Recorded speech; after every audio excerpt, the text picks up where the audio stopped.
안녕하세요. 2월 24일 새벽 보리떡 묵상 진행합니다. 오늘 말씀의 제목은 하루에 7번이라도 용서하라입니다.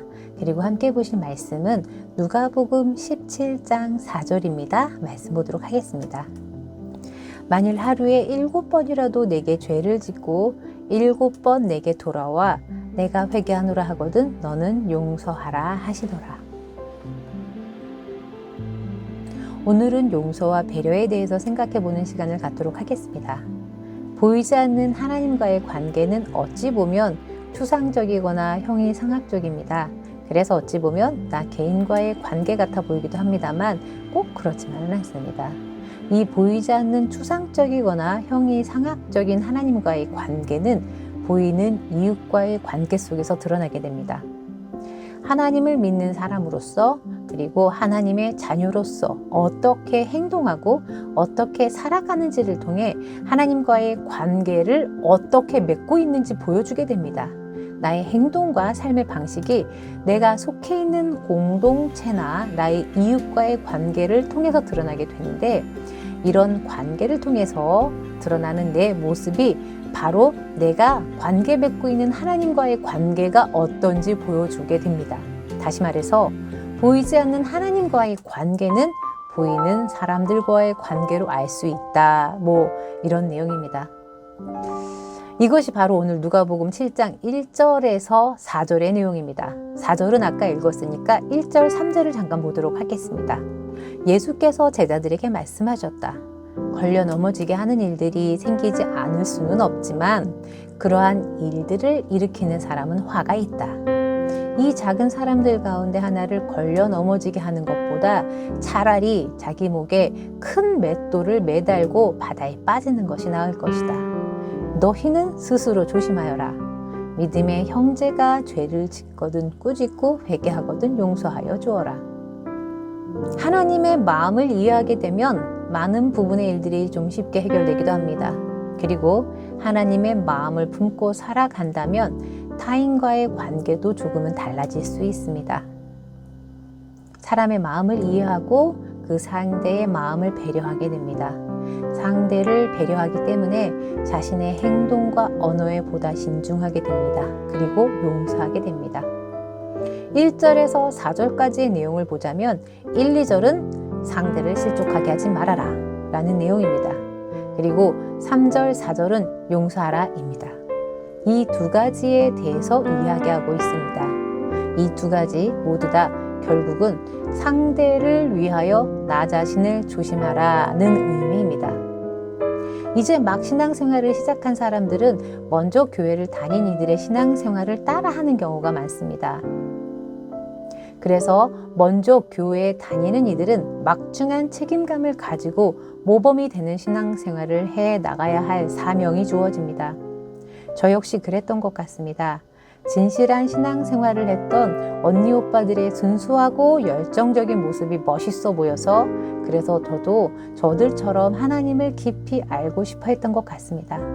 그러다가 그런 분들의 비신앙적인 모습이나 이기적인 모습을 보면 분명히 잘못은 그 당사자들이 했는데 결국 교회 탓을 하게 됐던 것 같습니다. 어머, 교회를 다니면서 저렇다니 라거나 그러다가 결국 교회를 떠나게 되는 경우들도 있었던 것 같습니다. 그렇기 때문에 신앙인들은 더 큰 책임감을 가져야 합니다. 나의 부적절한 행동이 미성숙한 신앙인들에게 부정적인 영향을 미칠 수 있기 때문입니다. 오늘 7장 1절에서 2절 내용이 바로 그것입니다. 누군가 나의 행동이나 언어로 인하여 넘어지는 사람이 있다면 그 행동이나 언어를 돌아보고 조심해야 할 것이다 라고 강력하게 경고하고 있는 것입니다. 미성숙한 신앙인이 성숙의 단계에 이르게 하기 위해 성숙한 자가 마땅히 해야 할 배려가 있습니다. 그래서 사도 바울은 이런 말을 합니다. 그러므로 만일 음식이 내 형제를 실족하게 한다면 나는 영원히 고기를 먹지 아니하여 내 형제를 실족하지 않게 하리라 라고 말하고 있습니다. 여기서 고기를 먹지 않는다는 것은 우상에게 드려진 음식을 먹지 않는다의 의미입니다. 한 10에서 20년 전 신앙으로 돌아간다면 나는 신앙인으로서 술, 담배를 끊겠다. 뭐 이런 종류의 다짐입니다. 하나님 앞에서 술, 담배가 죄는 아니지만 주변의 시선이 그렇다면 그것마저도 하지 않겠다는 다짐을 했던, 그렇게 기독교인들이 존경받았던 시절에 성실한 그리스도인들이 했던 다짐 같은 것입니다. 그리고 다음에 나오는 내용은 용서입니다. 누군가가 내게 잘못을 했을 때 나는 용서해야 한다고 말하고 있습니다. 그 잘못이 개인적인 차원인 나에게 했던 잘못이나 아니면 신앙 공동체에 영향을 끼칠 수 있는 어떤 구조적인 문제라 하더라도 잘못에 대한 용서를 구하는 사람에게 무제한으로 용서하라고 계십니다. 하루에 7번 죄를 짓고 내게 돌아와 용서를 구하는 사람에게 무조건 용서를 해 주어야 한다고 말합니다. 여기서 7번이라고 해서 하루에 7번만 딱 용서해, 요걸 말하는 것이 아닙니다. 여기서의 7번이라는 7이라는 숫자는 완벽의 수를 말하는 것입니다. 그러니까 무제한적으로 용서를 해 주어라 라고 말하고 있습니다. 참 어렵습니다.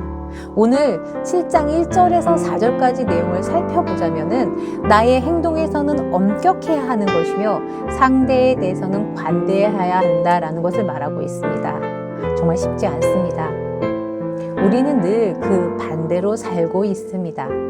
대부분 자신의 잘못에 관대할 뿐만 아니라 자신의 잘못을 남의 탓으로까지 돌리기도 합니다.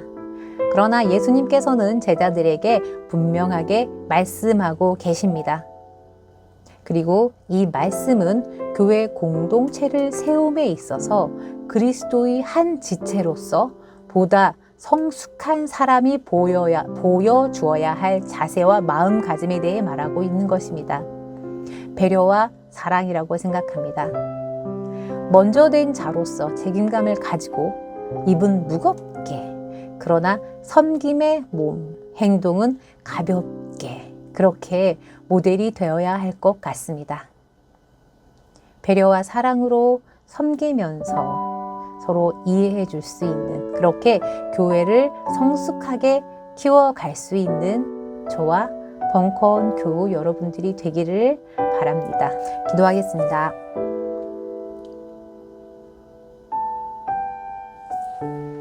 하나님, 저희로 먼저 겸손한 자가 되게 하여 주시옵소서. 사랑을 품는 자가 되게 하시옵소서. 작은 행동 하나하나도 배려하게 하시고 약한 자가 있다면 품으며 그들의 잘못을 용서할 수 있는 그런 거룩한 신앙인이 될 수 있게 도와주옵소서. 그리고 그 약한 자들이 온전한 신앙생활을 할 수 있도록 섬기는 저희가 되게 하여 주시옵소서. 하나님의 마음을 품고 하나님의 마음으로 지체들을 바라보게 하여 주시옵소서. 그렇게 성숙한 교회 공동체를 세워가는 저희 한 명 한 명이 되도록 인도하여 주시옵소서. 감사드리며 예수님의 이름으로 기도드립니다. 아멘.